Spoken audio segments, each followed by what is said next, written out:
So it's really my pleasure to introduce Dr. Sarah Hilmer, who is the conjoint professor of geriatric pharmacology at the University of Sydney, head of the Department of Clinical Pharmacology at the Royal North Shore Hospital, and a senior investigator with the Coling Institute in Sydney. Dr. Hilmer is a geriatrician and a clinical pharmacologist, and she leads a research program in aging and pharmacology, which has contributed widely to the management of medications across the community. She developed the Drug Burden Index, a tool to measure the overall risk of a person's medicines to their physical and cognitive function. Dr. Coling is going to speak to us on understanding and optimizing deprescribing research across the translational spectrum. Welcome, Dr. Hilmer. Thank you very much for that kind introduction, Cynthia, and thank you all for the opportunity to speak today. I am really, really excited to be here. I was supposed to do this last year and travel restrictions held me back, so it is wonderful to be here and see so many of you in person. This is my first international conference in 4 years. So I'm going to talk today about understanding and optimising deprescribing and thinking about research across the entire translational spectrum. These are my disclosures, which Cynthia already mentioned.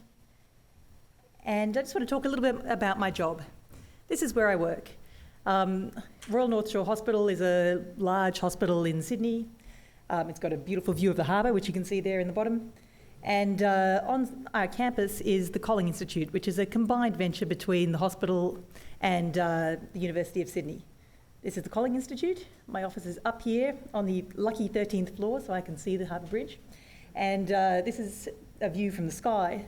So you can see the Coling Institute here. There's a nice little walkway which takes you across to the main hospital. We have a big acute geriatrics unit. And in fact, our unit is just underneath the helipad here, which was selected because our patients apparently wouldn't be able to hear and be distracted by the noise of helicopters landing. In addition to those roles, I also have a number of other roles in national and international networks, predominantly around optimising medicines use, but also around ageing.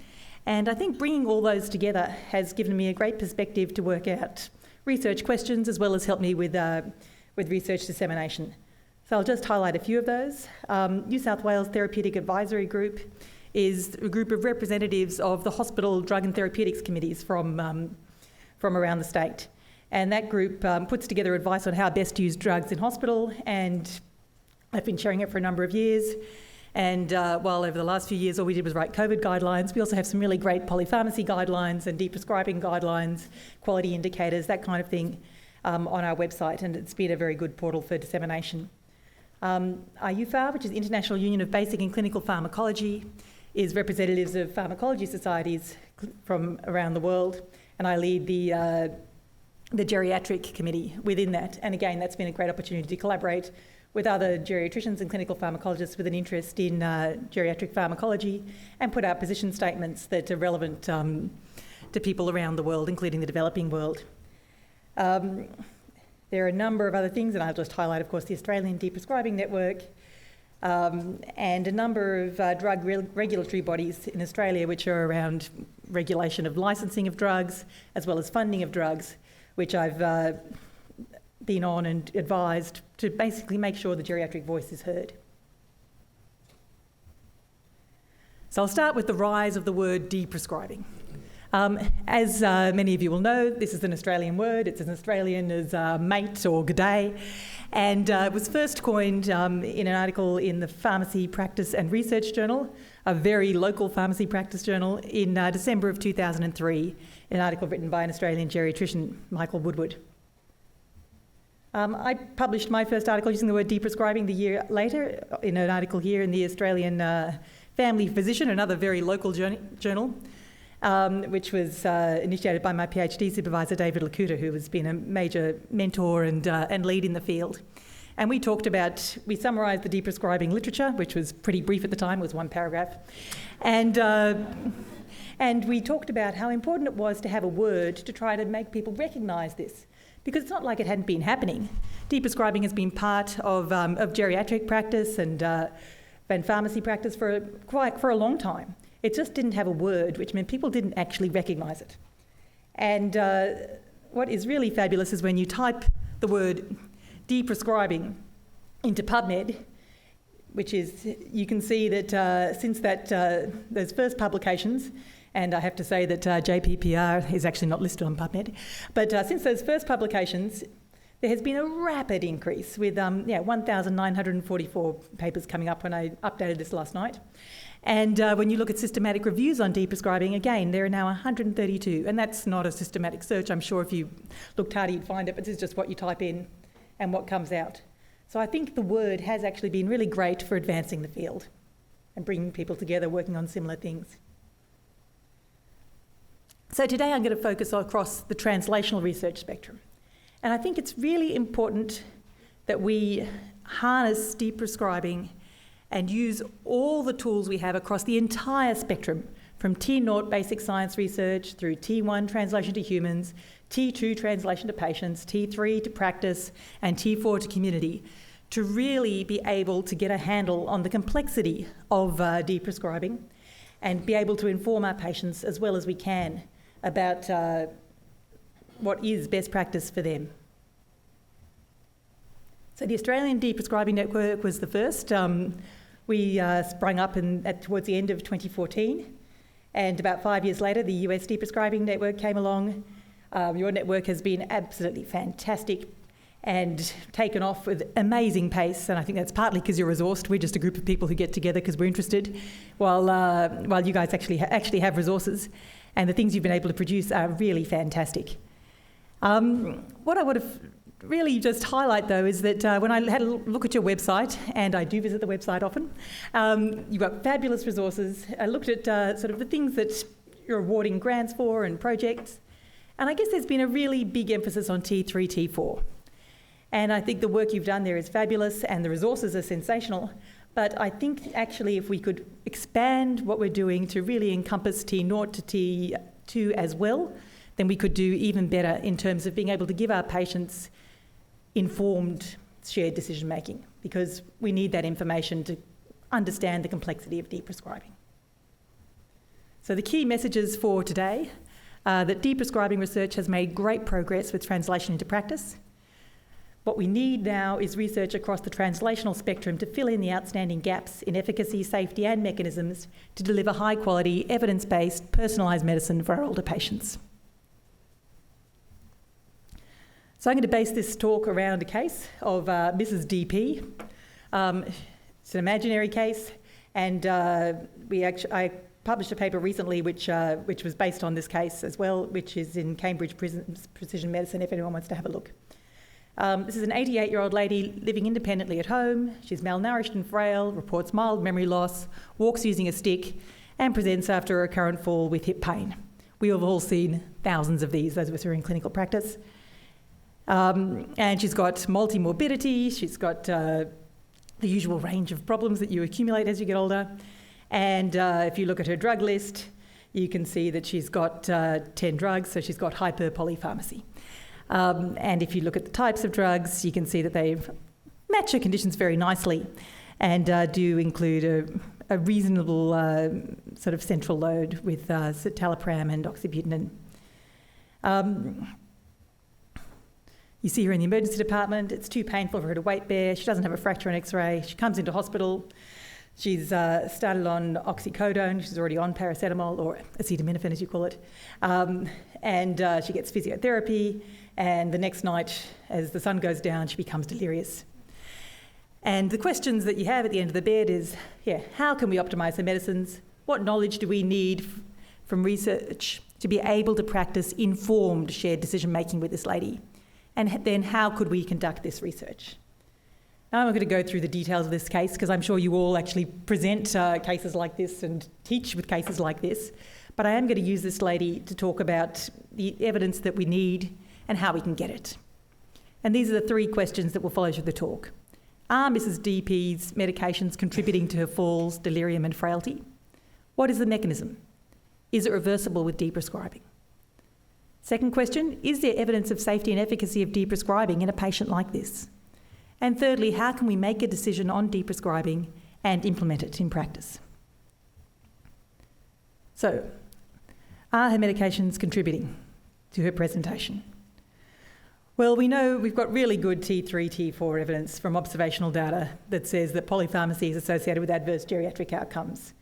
This is a paper that we published in the Journal of Clinical Epidemiology, and it was led by Daniela Nidik, who was one of my first PhD students, and has now done so much to advance the field. And we looked at the number of drugs that would be a cut-off to predict adverse geriatric outcomes. And it turns out geriatricians are right. Once you're on 5 or more, you're in trouble.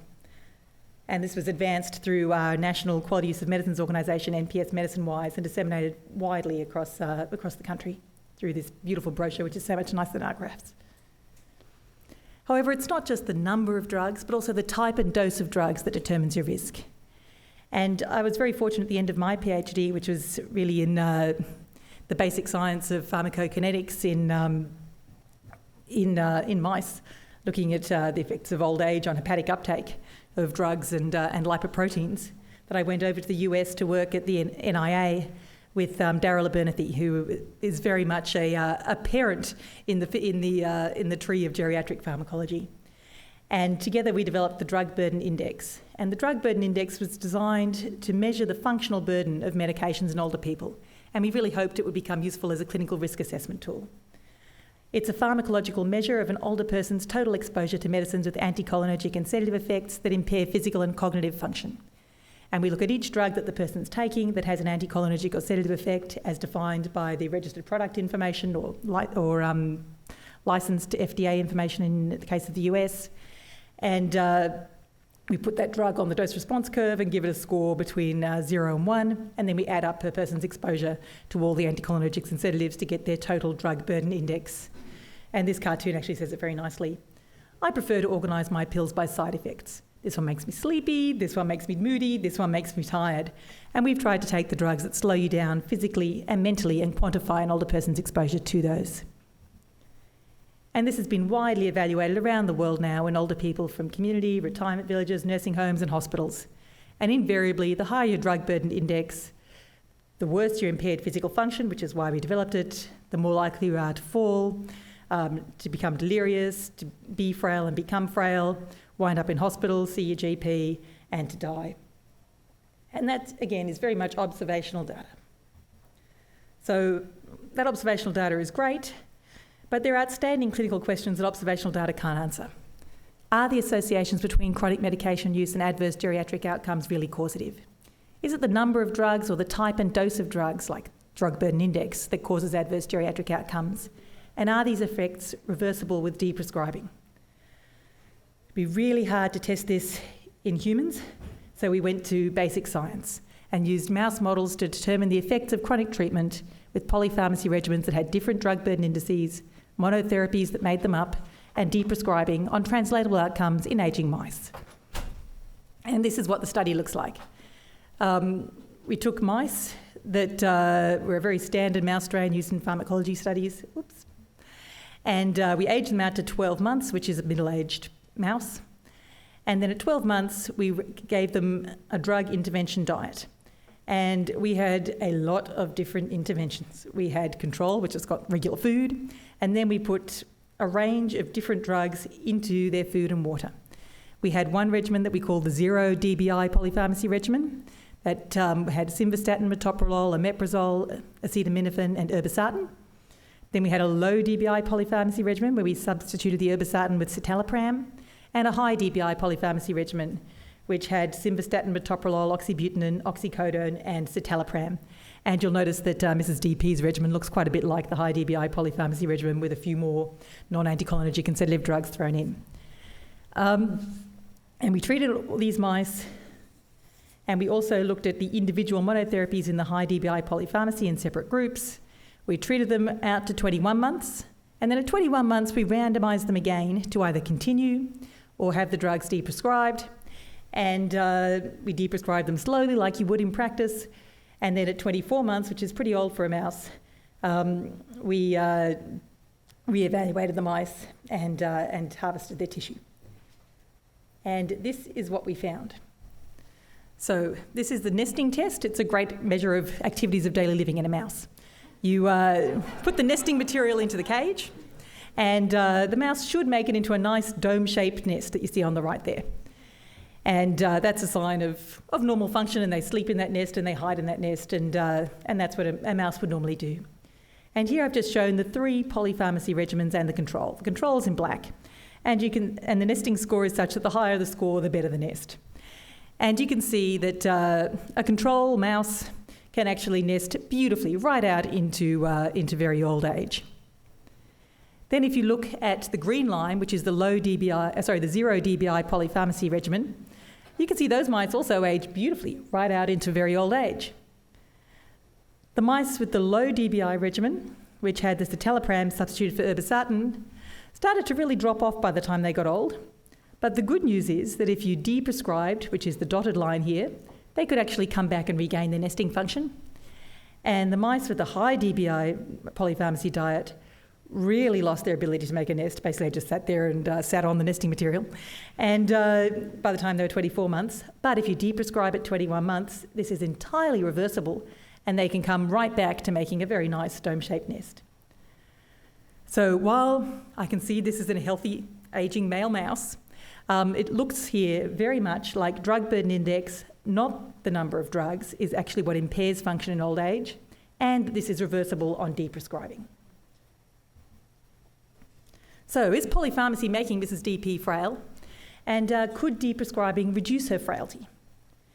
Now, there's a very complex relationship of frailty with polypharmacy.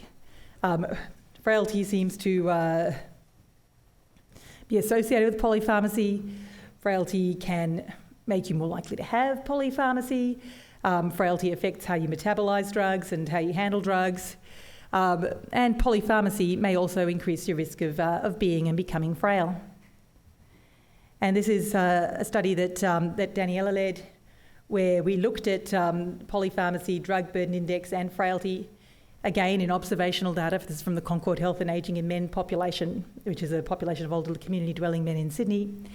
And we showed that polypharmacy and hyperpolypharmacy, this is the first time we coined that phrase, did increase your risk of becoming frail and being frail.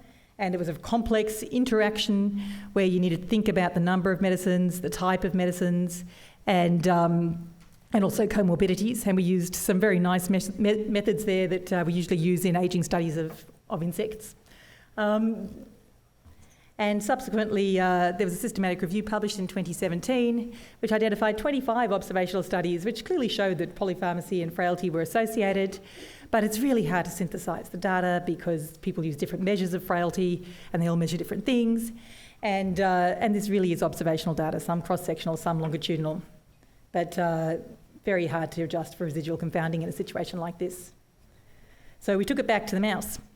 And we were interested in the fact that these studies all use different measures of frailty. And in the mouse, like in the humans, we have models of the different measures. So there's the clinical frailty index, which is the Rockwood version that we look at sort of cumulative deficits, and you get a score from 0 to 1, depending on how many of those you have out of the total number. And there's a mouse version of the clinical frailty index. And you can see that when we looked at the risk of being frail in our mice, we saw that the high dBi regimen increased your risk of developing a high clinical frailty index. We also have a mouse phenotype, and it's based on the Fried model of frailty. And when we looked at the odds of being frail according to the mouse phenotype, we saw an increased risk with the low and high dBi regimens, as well as with citalopram monotherapy. And so what is interesting here is that it really shows us that you just can't synthesise that human data well, and if you're going to use different measures of frailty.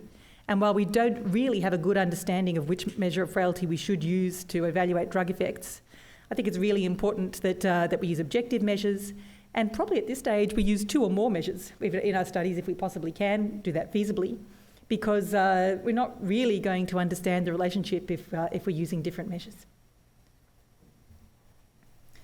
And this is data from the same study where we looked at the risk of frailty on the longitudinal study, and this is looking at the mouse clinical frailty index, the continuous 0 to 1 Rockwood version. And you can see that it's the high dBi here in red that increases the risk of frailty, and it is reversible on deprescribing.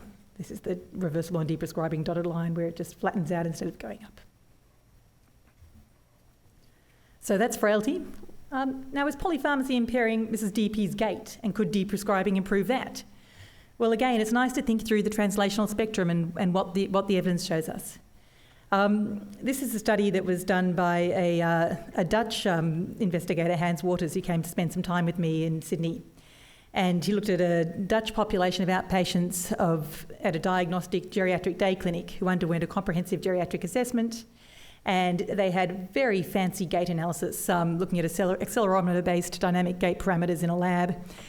And what you see here is different measures of gait, regularity, complexity, and pace. And you can see here the patients in grey are stratified for 0 dBi, moderate dBi, and high dBi. And the light blue here is the people who are less than 80 and more than 80. And what you can see is that it's when you actually have a high dBi that you get worse with your gait. And you can see that in a range of different measures. And that's kind of interesting. But it's observational data, and who knows what it means. So we thought, again, we'd see if we could visit this with the mouse. And I'll just show you how you can do the same sort of gait analysis in a mouse. This is the mouse. I'm not sure it's going to work. This is the mouse in an open field. And you put the mouse into a dark box, because mice are nocturnal, and you watch it walk around in the open field, and you can analyse a range of different gait parameters. Unfortunately, this doesn't look like it's going to actually show you the video, but I can show you the results. And then you can look at each of these sort of 40 different parameters of gait, and you can look at what happens with different measures of drug exposure and with deprescribing. And this is just one example. This is looking at just gait speed. And blue is the control, and red is the treatment, and each of these graphs shows a different treatment. This is the 0 dBi graph here. And green is the deprescribed. And so you can see here very clearly, this is the low dBi, this is the high dBi, this is the talipram, metoprolol, oxybutynin, oxycodone, and simvastatin. You can see what happens over time, and you can do this with a range of different gait parameters. And then you can start to get some cool bioinformatics and try to show a whole lot of information on one page. And I think this is actually really helpful when you're trying to get your head around all these different measures. And what you can see here is just sort of staring at this. The red means that things got worse, and the blue means that things got better. And the darker the colour, the more significant it is. And you can see here, just looking, this is the high dBi column. That's got a lot of red here, and a bit of reversibility here in the high dBi deprescribed. This is the talipram, also looks pretty bad. A bit slightly different deficits to what you see with the high dBi diet. And again, a bit of improvement when you deprescribe. And then you look over here, metoprolol doesn't have quite so much of an effect. And interestingly, quite a lot of improvement when you deprescribe. So this kind of technology is there, and I think is the sort of thing that we really need to get our heads around what is going on with the complexity of deprescribing. And then we looked at clinical intervention research, and I'm really excited to share some research led by Benoit Cossette, who's an early career pharmacist researcher at the University of Sherbrooke, which we're delighted to be collaborating on. And he's looking at the impact in older adults of reducing anticholinergic and sedative medication burden on physical function measured by gait analysis and wearables. So exactly the same as what we've done in the mouse, but he's actually doing it in humans. And he's just shown us the results of his feasibility study in 5 people. They tried to reduce dBi by 0.5. Didn't always get to 0.5, sometimes it was even 0.2. But everybody's gait measures got better.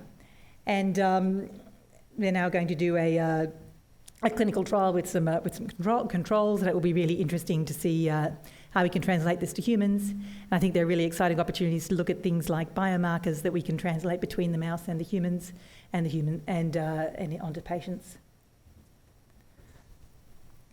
So the other beauty of the mouse is it allows us to get a deeper understanding of the mechanism of the effects of polypharmacy and their reversibility with deprescribing. This is just some work that we published recently looking at the effects of polypharmacy and deprescribing on the gut microbiome. And the main point of showing you this is not to make you an expert in the microbiome, but to show you that the effects are partially but not completely reversible. So here we've got pre-treatment at 12 months. It's the same cohort of mice, and they're here in purple. Then we've got the control group, and you can see that there are some changes you can see with ageing, and we quantified and described these in a great deal of detail in the paper if anyone's interested.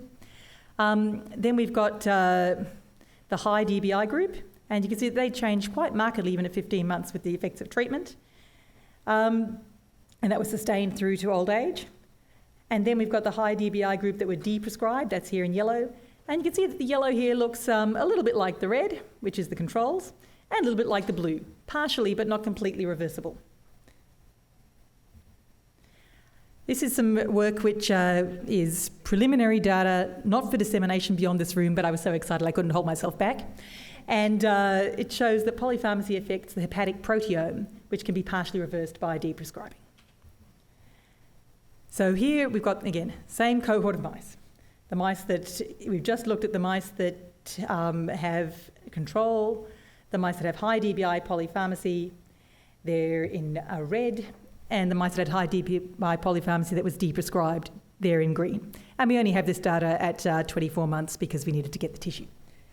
And what you can see here is that there are serious clusters of a range of different hepatic proteins. And you can see that the deprescribed, that stayed deprescribed here in red, are quite separate to the animals that would... Sorry, let me say that again. You can see here that the deprescribed animals, which are in green, and the controls, which are in black, cluster over here, while those that stayed on the polypharmacy separated quite substantially over here. And then you can do some really interesting work to try to work out, okay, of all these thousands of proteins that are up and down regulated, what do they do? And you do these protein-protein interaction networks. And you can see here there's a big cluster of cholesterol metabolic processes. That's probably not surprising since simvastatin's in the regimen. There are some immune pathways involved. There are some drug metabolic ones, again, not surprising. And you can map which drugs in the regimen as single drugs cause changes in those, as well as the different polypharmacy regimens. And we've shown here those that are reversible with deprescribing in a triangle, and those that are irreversible in a circle, and about 60% are reversible with deprescribing, but about 40% aren't. So I think that's really important to think about when we're thinking about, well, we'll stop this drug and its effects will go away. That doesn't necessarily happen. That might be a good thing. Here I've just shown two of the interesting proteins which we can all get our heads around. A drug metabolic pathway, this is CYP2B10, which is not that different to CYP2D6 in a human. And this is HMG-CoA reductase, the target of the statins. And you can see here the difference fold change, and this is a log 2 graph. So you can see here that, polypharmacy with high DBI causes a 16 times increase in expression of CYP2B10, and you get some increase seen with oxybutynin, oxycodone, and citalopram, not much with simvastatin and metoprolol. And then when you look at HMG-CoA reductase, again, you see, big effect with the high DBI polypharmacy, and actually, interestingly, a slightly smaller effect with the simvastatin. And that's probably pharmacokinetic because we found that we had higher levels of simvastatin's metabolite when we gave it with the polypharmacy regimen because of the CYP2D6 interactions. And here we have some very preliminary but quite interesting deprescribing data. This just looks at the HMG-CoA reductase expression. And bear in mind, this is 6 weeks after the last of the drugs had been deprescribed. And so here you can see that with the polypharmacy comes right back to control. This is all compared to control. And simvastatin comes right back to control. What is kind of interesting is that the citalopram actually had an increase in HMG-CoA reductase expression after deprescribing. And we just saw that, and we're trying to work out why. And it's possibly because the mice had a whole lot of weight loss after citalopram was deprescribed. But this is a really interesting way to sort of find unexpected off-target effects that can lead us to really understand mechanism. It'd be really nice to be able to do this sequentially over time and see what happens. I know there's some interesting thoughts around whether if you stop a statin, you suddenly have an increased vascular risk. would be interesting to see what happens over time, sort of even weekly, to that HMG-CoA reductase expression. So are Mrs. DP's medications contributing to her geriatric syndromes? Yes, we have really strong T0 basic research. We have some limited T1 to early phase research, and we have abundant T3, T4 outcomes research to support that. What is the mechanism? Well, the pharmacological action of the drugs is a good starting place. We see that in the T0 studies, and we're getting really good signals on mechanism that can be tweaked out a lot more with some higher tech science. And there's really good scope for future T1 studies and looking at biomarkers to translate that mechanism into understanding what's happening in our older patients. Is it reversible with deprescribing? Partially. We have strong data around that in the T0 studies and limited T1 to 3 studies to support that. So second question, is there evidence of safety and efficacy of deprescribing in a patient like Mrs. DP? And how can we get stronger evidence? So we're all aware of the clinical data around the feasibility and effect of deprescribing in older adults. This systematic review was done by a colleague of mine, Chris Etherton-Beer, who does almost exactly the same job as me in Western Australia. And he synthesised the data about 5 years ago and showed that deprescribing doesn't kill you, which is good to know. But we really don't have good clinical data on other clinically important outcomes. And I guess in doing some data synthesis on sort of single drug deprescribing, that becomes clearer and clearer. We did a Cochrane review on the withdrawal of antihypertensive drugs in older people, which we're currently updating. And invariably, we had low and very low certainty of evidence for all efficacy and safety outcomes.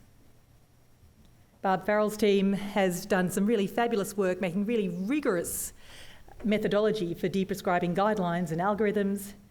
But invariably, when you look at systematic reviews, most of the recommendations rely on low or very low quality evidence. And I think we need to do better for our older patients. So how can we get better evidence on safety and efficacy of deprescribing on outcomes that are important for older people? I'm going to talk about some innovations in the design of deprescribing trials, and again, focus predominantly on work that I've been doing. So we'll start with the double-blind, randomised controlled deprescribing polypharmacy trial. And this has just been accepted in Age and Ageing, and it's called the OptiMed study. This was led by Chris Etherton-Beer, and what we really wanted to do was get an idea as to whether you could do a double-blind placebo-controlled trial in this setting, because everyone else has double-blind RCTs, why shouldn't we? So we did a 3-armed RCT. The blinded arms had their medications targeted for deprescribing that were encapsulated, so no one knew whether they actually just had a placebo encapsulated or a reduced dose encapsulated or the actual drug encapsulated. And that was the blind intervention, or continued. And so they just got their capsules. They didn't know what was inside. The open intervention arm had unblinded deprescribing of targeted medications. This is one of those sad examples of a study that was really hard to do and really hard to recruit to. We wound up with 300 of the 900 people who we hoped to recruit. We were recruiting people living in nursing homes, and the people we recruited had a mean age of 85 and 76% were female, so a very representative sample. I can't begin to tell you how hard it was to get regulatory approval to do this study. You had to get regulatory approval for every single drug anyone could possibly be on. Can't begin to tell you how hard it was to do the encapsulation, which you had to do for any possible drug in such a way that they all looked the same. But we managed, and it did give us blinded data. It can be done. And what we found was that we saw a reduction in the total number of medicines per participant over 12 months in both intervention groups compared with the control group.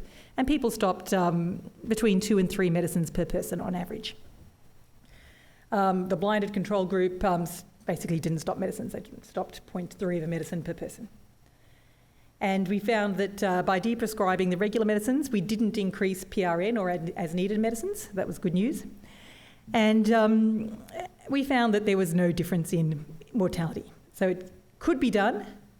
It's kind of interesting to see that in the blinded intervention group, the hazard ratio for mortality was 0.93, while in the open intervention group, it was 1.47. Neither of them is significant. It probably means nothing. But you can get blinded data. As a clinical pharmacologist, I think that's quite important, particularly when we start looking at I guess, less subjective endpoints than just mortality. But it is really hard to do. The other methodology that we thought would be really interesting was the N of 1 methodology for deprescribing. And Daniela Nittick and I supervised the student Alex Clough, who did this for his masters. And we thought about it. We looked at the literature. It looked like it would actually be a really useful methodology. There were already 6 studies identified that were there at the time. Then we thought, well, okay, let's try and do it. And it was really hard to do in practice. We thought we would try to deprescribing statins in older people with dementia. And we tried to recruit from our geriatrics clinics, and it was really, really hard. And I think people come along, often getting a comprehensive assessment. Often at that stage, they were coming in to start on a cholinesterase inhibitor. They just couldn't get their heads around entering an N of 1 study. This was, again, we used the same sort of placebo-encapsulated, highly blinded methodology. We wound up enrolling 3 people and had to say, actually, it's not really feasible in this setting. What has been exciting, though, is that Parag Goyal, who I've had the pleasure of co-mentoring, has actually managed to do this. He picked up and ran with the idea, and within his own patients was able to use this methodology to deprescribe beta blockers in heart failure with preserved ejection fraction. And he's now moving on to a larger clinical trial, and has also developed this beautiful visualisation to help patients make decisions. So you can look at how you went when you're on the drug, when you're off the drug, and then use that as a decision tool when you're talking to your patients about whether they should stay off the drug at the end of the N of 1 trial. Another useful methodology is the piggyback methodology. And this was published by David Lakuta, Ros Anderson and Rafa DeCabo, thinking about ageing studies and studies to discover the effects of drugs on ageing and frailty. But it's actually very applicable to deprescribing. At the end of every clinical trial, there's an opportunity for a deprescribing trial. Usually at the end of a trial, people stop the drug, they come off it. We could very easily collect data on specific and global outcomes at the end of any drug intervention period. And with relatively little effort, actually have really good data on deprescribing and the effects of drug withdrawal. And one of the goals that I've had for a long time that I've been pushing at every possible policy forum I go to is that ultimately we should require a deprescribing heading on the drug label or prescribing information. That information is there. It's not hard to get. It will just put people in a position where they have the information they need as part of routine care. And I guess the final tool which is available to us and is growing in its use is the hybrid implementation efficacy study. And we really need these in studies of deprescribing polypharmacy, not so much in deprescribing single drugs, but if you actually want to be able to implement the complex intervention in routine care and then measure what happens, you need a lot of work on the implementation side. And again, I measure Naga Alabuni, who many of you know, who has done quite a bit of work on leveraging implementation science to increase the translation of deprescribing evidence into practice. And we talked about this a little bit in a recent editorial on establishing the worth of deprescribing in appropriate medications. Are we there yet? The answer is not quite. So is there evidence of safety and efficacy of deprescribing in a patient like Mrs. DP? Yes to T0, limited clinical evidence on really important clinical outcomes. And how can we get stronger evidence? There are new methods in clinical trials that we can use to facilitate all phases of clinical trials, right through from early phase T1 through to the T4. So how can we make a decision on deprescribing for Mrs. DP and implement it? That didn't work out so well. So not quite sure why that's there. So the deprescribing process has been really well described. And Emily Reeve, who is our incoming president of the Australian Deprescribing Network and one of my mentees, and I know has been involved with your network as well, published a patient-centred deprescribing process back in 2014. And step 1 was to compile a comprehensive medication history. Step 2, identify potentially inappropriate medicines, initiate withdrawal and monitor. And there have been really good implementation tools developed and evaluated for every step. I think this is where, we really are strong. I'm just going to talk a bit about step 2, which is identify potentially inappropriate medications. And there are a range of ways you can do this. You could do this on an individual patient basis, thinking about the benefit and risk for the individual at the time, which is what you ideally should do. And you can use a range of different tools. You could use the drug burden index. It's my talk, I can talk about it. And this identifies anticholinergic and sedative medications and the cumulative risk of functional impairment from those. You could use the Beers criteria, which you're all very familiar with. A consensus list of medications to be avoided in older people overall and in specific situations. You could use the stop and start criteria, which is a consensus list of medications that are either inappropriate or appropriate for older people. And each of these has had software developed that can help you use it in practice. I'm going to talk a bit about drug burden index as a clinical risk assessment tool to facilitate deprescribing. Now, drug burden index is really nice, but it's a complicated equation and no one can even do Cockcroft Galt by the bedside, so how could you possibly expect them to do drug burden index? So we developed some software, and this work was done by Lisa Kalajian-O'Donnell, who is a postdoctoral pharmacist who I've been supervising since her PhD. And we developed a drug burden index calculator. We did some pilot work and a pilot trial with that, and then we integrated it in with some other tools, a goals of care management tool, so you could think about the person's goals at the time you were thinking about deprescribing. And if the goal was improving function, then you'd really want to think hard about the person's drug burden index. And it also has the revised patients' attitudes towards deprescribing questionnaire, which Emily Reeve developed while she was working with me. And we have versions for the patient, the carer, and people living with dementia. And we put all 3 of those tools together into this comprehensive software package, and we evaluated it in a cluster randomised controlled trial, including a process evaluation in home medicines review pharmacy, which is a service that we have in Australia where a general practitioner refers a community dwelling person to an expert specialist pharmacist for a review and then gets a report back and thinks about what they're going to do about it.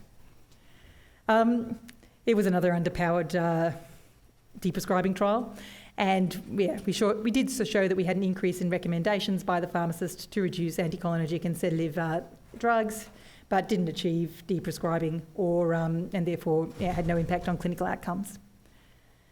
Despite that, the software is now freely available to registered Australian healthcare practitioners for clinical care and is being used by hundreds of doctors, nurses and pharmacists around the country. And we were fortunate to have a national implementation program through NPS Medicine Wise where they visited hundreds of general practices and hundreds of nursing homes around the country, developed reports based on the drug burden index, telling people about their patients, their drug burden indices, whether they'd had home medicines review, pharmacy review, and some work also funded by the Australian Nursing Home Quality Assurance Board, which adapted this so that it could be used by nurses in residential aged care within that workflow. However, I work in a hospital. I want to see it done in hospital. So we developed this hospital intervention bundle, and I'm really excited to see there's some EMR discussion this afternoon because my work with EMR has been challenging yet rewarding. So we built a drug burden index calculator that went into the hospital prescribing software. Every time you prescribe a drug, DBI recalculates, and then the person has a DBI page which graphs their drug burden index over time through their admission using the sort of traffic light colours, and lists underneath the drugs the person's on and how they contribute to DBI. You can link from that page to these deprescribing tools, which we have hosted on the New South Wales Therapeutic Advisory Group website, which tell you sort of, should I deprescribe for this patient? If so, how should I do it? And to some consumer information leaflets to tell the patient what we're going to do with their drug, why we're doing it, what they need to look for when they go home. We developed some complementary education modules and some polypharmacy indicators, including patient-reported evaluation measures around deprescribing in hospital. And this work was all done very much with the implementation science framework. I teamed up with Melissa Baysari, who is an ergonomist, and really tried to do this in a way that would fit with workflow and have an impact. We did a lot of validation studies, a pilot study, and now we're doing a 6-hospital step wedge randomised controlled trial, which is due to finish in July of this year. So ask me back next year and I'll be happy to talk about it. So this is the pilot evaluation, and we just had this accepted in Drugs and Ageing. And we did this study, you can see, probably not actually, it's too small. We did this study during the Delta outbreak. It was a terrible time to do a pilot intervention study in hospital. Staff were turning over on literally every week and doing shifts and covering other wards. And we did it across aged care and general medicine in my hospital. And we had a control period, which is in pink, an intervention period where we switched on the intervention, but just sort of said, hey, here it is, guys. And then we had a stewardship period, which you see in green. And during the stewardship period, we had a pharmacist who remotely, because it was a pandemic and no one non-essential was allowed on the ward, would give individual patient-level advice and do a lot of audit and feedback and really help people use the tools. And what we saw was that we actually could reduce DBI in hospital a little bit with the intervention, but significantly with the stewardship. And we've also described the stewardship in a great deal of detail in this paper by Nashwa Maznoon in BJCP at the end of last year. And based on that, we decided that we would use the stewardship model for our step wedge trial. And we have an intensive period with the stewardship followed by a sustainability period. And it will be really interesting to see what happens across a range of services in a range of hospitals. So that trial is just one of many trials of deprescribing polypharmacy at scale with prescribing and clinical outcomes. And I've just named some of the trials which have come out recently, which have done similar things and have been certainly effective in many cases in deprescribing, although the clinical outcome data remains uncertain. And I think some of the work that the US Deprescribing Network is doing around having consistent outcomes will really, and consistent measures will be really helpful for synthesising this data. So, how are we going to practice personalised medicine for informed shared decision making? How are we going to predict how Mrs. DP herself will respond to deprescribing?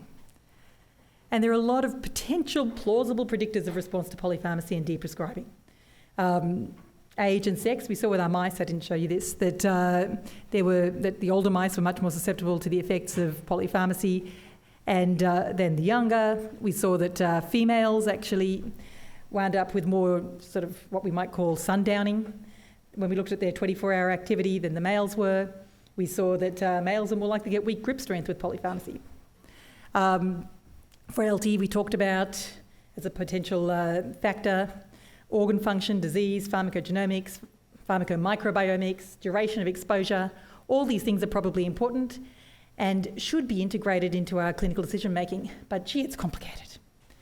And we recently published this review in Cambridge Prisons, which I mentioned earlier, which talked about how we could use all this information and integrate it using advanced bioinformatics to really, at the bedside, be able to give people the best possible evidence-based advice that we can. I'm just going to talk a little bit about whether frailty at the time of deprescribing affects response. And this is something I've thought about a lot. On one hand, you might expect that a frail older person would do worse with deprescribing because they really don't necessarily handle any disruption to their homeostasis very well at all. On the other hand, a frail older person has the most to gain, and if the drug was making them frail, then they should get better. And certainly it's the frail older people we tend to target with deprescribing.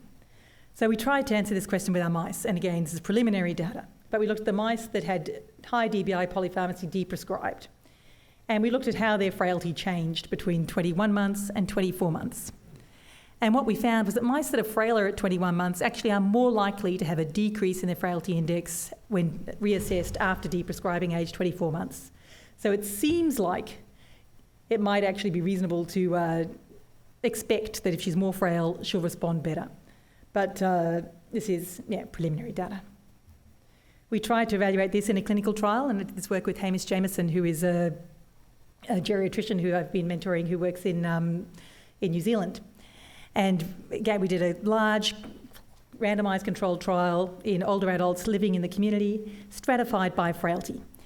And we really wanted to see whether this deprescribing trial would be more effective in people with frailty than people without frailty, and what the clinical outcomes would be in people with frailty compared to people with less frailty. Again, it was done across the pandemic and we couldn't recruit adequately, and we really didn't see an effect and couldn't stratify by frailty. With our large cluster randomised controlled trial that we're doing with DBI in hospitals at the moment, we have a frailty index for the EMR that we're going to use to stratify by frailty and see what happens. So how can we make a decision on deprescribing for Mrs. DP and implement it? The process and tools are well developed. We need better T0 to T4 data synthesised using bioinformatics and techniques to provide personalised medicine and informed shared decision making at the bedside. So in summary, deprescribing research has made great progress with translation into practice. We need research across the translational spectrum to fill in the outstanding gaps in efficacy, safety and mechanisms to deliver high quality, evidence-based, personalised medicine for older adults. I'm going to finish with this picture. It's a melting ice cap. You may think, why on earth is she showing a melting ice cap? Is it because of the environmental impact of deprescribing? Well, yes, I use this sustainability argument that if 1 in 5 medicines are inappropriate, then you could make a big environmental difference, and that goes down quite well with funding bodies that are focused on that, but that's not why I'm showing you. The reason I'm showing you that is because of the statement, the science is settled, which was big in the media, certainly in Australia, around global warming. What I want to say to you here today is that for deprescribing, the science is not settled. And it is really important that we advocate to get complex bioinformatic, translational research brought together to deal with our most complex and most vulnerable patients, and work hard to settle the science and improve the care of our older patients. I'd just like to thank my deprescribing family tree.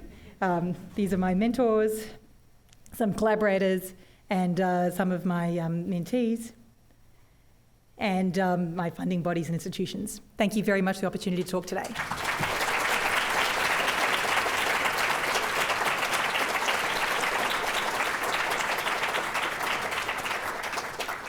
Noel Campbell, Indianapolis, Indiana. Again, I'll reiterate the thanks for your time and content. You kind of got our minds working and stimulated here this morning already, but also for the nature of the work that you're doing. It's incredibly important. I want to go back to a couple things and ask for you to either reinforce or elaborate a bit more on what you presented related to the mouse models of reversibility.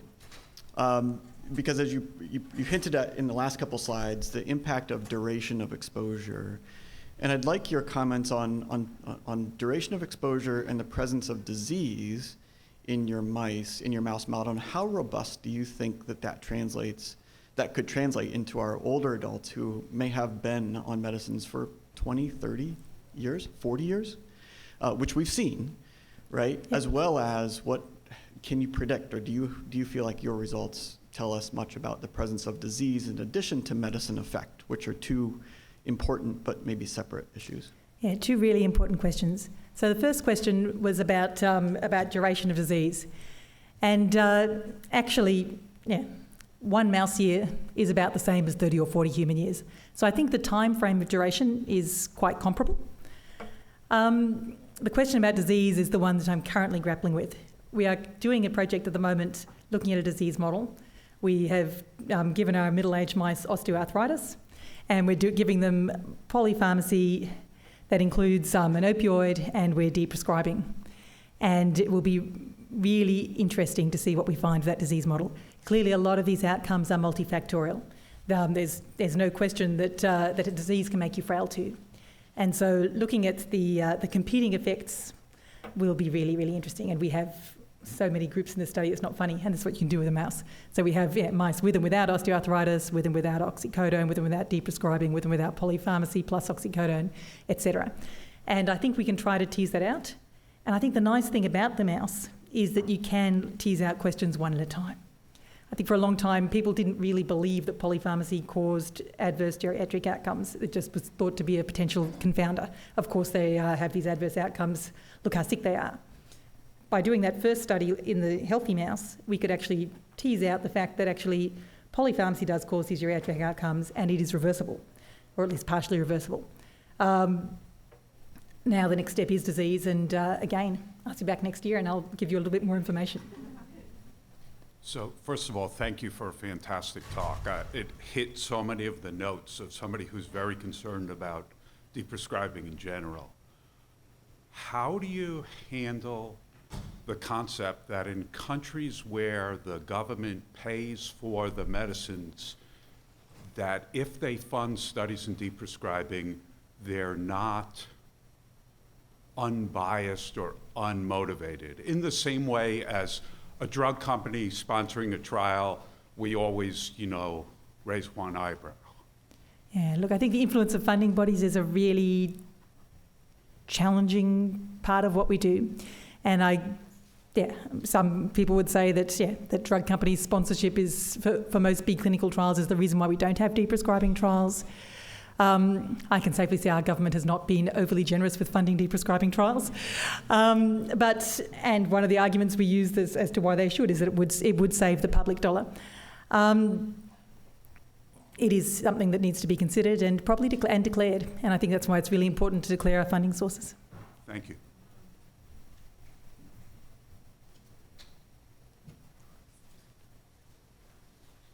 I want to echo my thanks for a wonderful talk. I wonder if you can talk more about the challenges of recruiting into these clinical trials beyond the pandemic. You mentioned it a number of times, and any solutions or suggestions you have for us in the future. Yeah, look, the challenges of recruiting have been a major problem. And I think there are two ways to think about this. And I think it's really about having an appropriate methodology for your question. So I think if you're doing a single drug trial and you're recruiting people who aren't terribly frail or complex, that can be done. I think when it comes to the deprescribing polypharmacy with these really complex interventions, it's really, really hard. And probably those hybrid implementation studies are the way to go. And that's what we've moved towards, where we're just looking at it. We're looking at everybody. And if we can get high quality enough evidence and measures that are reasonably robust across everybody, then I think that's probably the way to do this. And the beauty of that is that you capture the complexity. And so if you have tens of thousands of patients, which is what we'll have in these sort of multi-hospital studies, and we have really good information on frailty and DBI and readmission and mortality and all sorts of other measures, then we will be able to use bioinformatics and more complex methods to tease out what's going on. I have these complex interventions where you have doctors and pharmacists and patients and carers who all need to be consented. I guess what we've seen was through Optimed, the double-blind randomised trial, where we went really hard to make sure everyone gave consent to participate. We got really good deprescribing because everyone was on board, but it was very hard to organise that many people to actually come into the study. On the other hand, with the GMED study, where we only recruited the pharmacists, because the doctors and everyone knew the study was going on, we didn't get a very good uptake of the intervention. And so it's that give and take and really think about what you're trying to find with your study. But I think the big data is probably going to be really helpful, and we can complement that with some smaller sort of phase 1 studies where we really look in detail at what's going on with people who agree to be part of it. Thank you.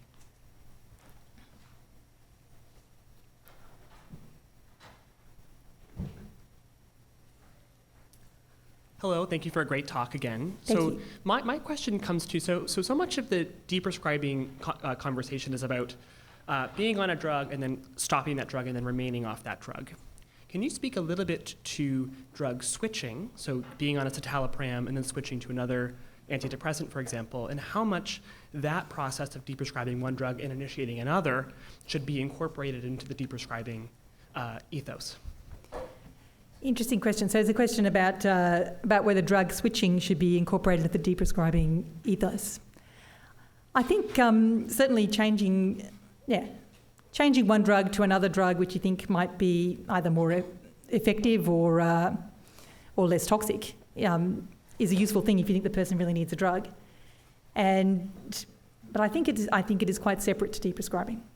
I think deprescribing is a process that maybe you could use some of the implementation methods for in switching, but I would see it as quite separate. I think if I was thinking about, say, citalopram, if I'm deprescribing citalopram, then I'm putting in non-pharmacological measures, and I think some of the funding call that Mike mentioned for non-pharmacological measures in benzos and speaks to that quite well. And I'm doing another opioid deprescribing study with a physio where we're really putting in non-pharmacological sort of pain measures and exercise. But I think if the deprescribing fails and the non-pharmacological measures don't help, then I think represcribing something else which you think is more appropriate is a separate process. Okay, thanks so much.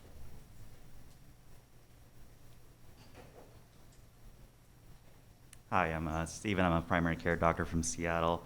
I had a question about your GMED study. How did you end up having it nationally implemented? I'm sure there's some political or connections you had in process, but as a primary care doctor, I'm interested in trying to get perhaps some more providers to use a tool like this. Can they use a tool like this, even though it's, for Australia? And my other question was, I can't remember it now, but maybe you can answer those first. I'll stick with the national implementation. Thank you. So the question was how we managed to get GMEDs used nationally. And look, I think you're right. Part of it was that I sit on every possible committee, and so that the accreditation boards, the drug use committees, you name it, I sit there, and so people knew what we were doing. And part of it was that it was feasible. And the thing with the drug burden index is it is purely a measure of risk, and it only needs the drug information. So it doesn't give you really complicated advice about what to do, and at the same time you don't really need complicated inputs in terms of the patient. It just gives the clinician that look at risk. We did a lot of work on trying to make it sort of user-friendly so that people could see it and understand it, and it seems to be enough to trigger people to think about the person's overall regimen, even though it only targets anticholinergics and sedatives. We've done some of our studies. It's just enough to get people to start doing a comprehensive medication review. And people will also look at things like statins just because they're there and they're looking at the person's drug list. So how did I do it? It was there, it was feasible, and we did a lot of work on the implementation into the workflow in different settings in Australia. Is it available internationally? We have done some studies on it in Canada. When Emily Reeve was over in Canada, she did a study in hospital pharmacy. It would be easy to adapt internationally. At the moment, it's in the Cerner EMR, which I know is used in the US a lot. You would need to repopulate it for the country's formulary. But people have done a lot of research studies using DBI internationally, and it could be used if there was a want for it, and I'd be very happy to talk about it. And I remember my second question. Thanks. You had a study on where I think you looked at the hospital deprescribing intervention with the stewardship component, and the stewardship was really what did it, basically, in spite of the pandemic happening, which is actually quite impressive. We were considering doing a similar study in our clinic with pharmacists as stewards. I was wondering what kind of stewardship was actually provided. Like did they reach out to people and say, hey, you should be using this, or was it more like they were available for help if people had questions? Because I think that changes how people interact with the resource. Yeah. Absolutely. And Dennis O'Mahony has just published a really nice commentary on polypharmacy stewardship in Lancet Healthy Aging. But we essentially did the full stewardship thing. So same as you might do for antimicrobial stewardship. So we had the guidelines available. We had executive sponsorship. We had a very experienced pharmacist. This is Nashwa here, who is a expert geriatric pharmacist. And what she did during the stewardship period was she did education. She went and gave individual patient level advice to the registrars, which is I think the same as your fellows, the junior doctors who are the decision makers, the sort of the middle managers in the team. She did audit and feedback. She did pretty much every step in the cycle, and she was just there. She was shoulder tapping.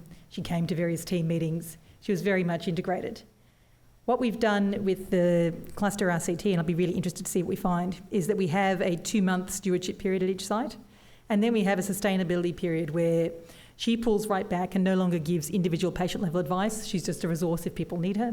And when new doctors start, she gives them some training. But she's got them doing their own audits and feedback, and we're really trying to see if we can just run with it with a much more hands-off and more affordable approach. So again, I don't know how that's going to pan out, but we certainly had the full stewardship model at the start. Thank you. We have time for one more question. Hi. Do you have any studies going on with over-the-counter medications and supplementations? The question's about whether... Benadryl in the form of sleeping aid medications. Yeah, look, good question. The question's about whether he has studies going on with over-the-counter and supplement medicines, and particularly sleeping aid medicines. The short answer is not specifically, but some of the medicines that we target through Drug Burden Index are over-the-counter. And I guess, melatonin is one that springs to mind, and a lot of the antihistamines are also over-the-counter.